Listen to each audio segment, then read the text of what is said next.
Hello, my name is Stanley. I want to welcome you to my home here in Ottawa, Canada. And we're looking at the Father Christmas letters by J.R.R. Tolkien.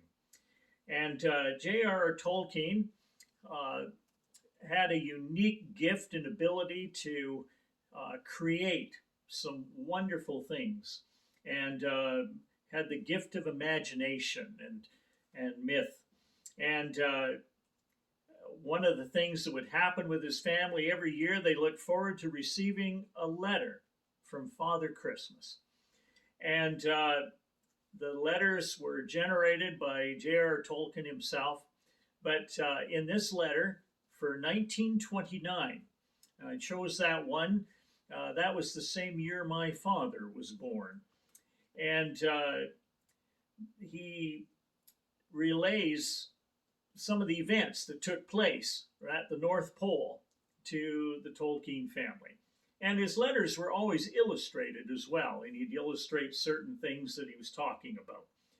And this letter tells about probably the main character in the letter is the polar bear. And he always played prominently in these stories. And he had gone to Norway for a bit of a vacation to help a woodcutter called Olaf, and he injured his paw. And it was a shame because when he got home, he was unable to help Father Christmas with all of the things that he had hoped he'd be able to help him with. He was looking forward to having him help write the letters, but being a poor speller and having his paw injured, he wasn't able to write properly. So he was doing other things. And they set a big bonfire, and it burnt through the ice, and it woke up the great seal.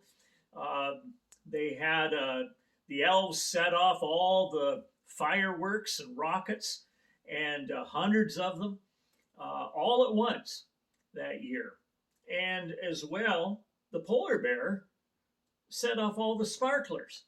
And so Father Christmas didn't have any sparklers to send the children. And but he was apologizing for that. And then Father Christmas talked about the need to get around to visit all the children, and that there were more children in the world, and that he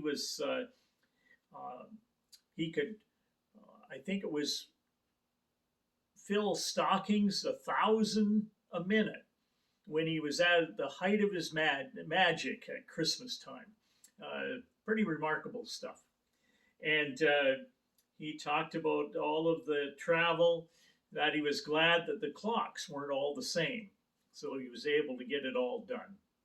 And the letter was written in chalk and crayon because the polar bear opened the window to the office during a gale, and everything blew away and all over the place. And so he lost his good red and green ink. And so that's why this letter was written in crayon and in chalk. So a remarkable letter from a remarkable man to some pretty special children. And so I hope that you'll get a chance to read this letter for yourself, that you'll pick up a copy of this and read it. Read all of the letters. They're absolutely wonderful. I wish you a Merry Christmas. All the best to you this year. Goodbye.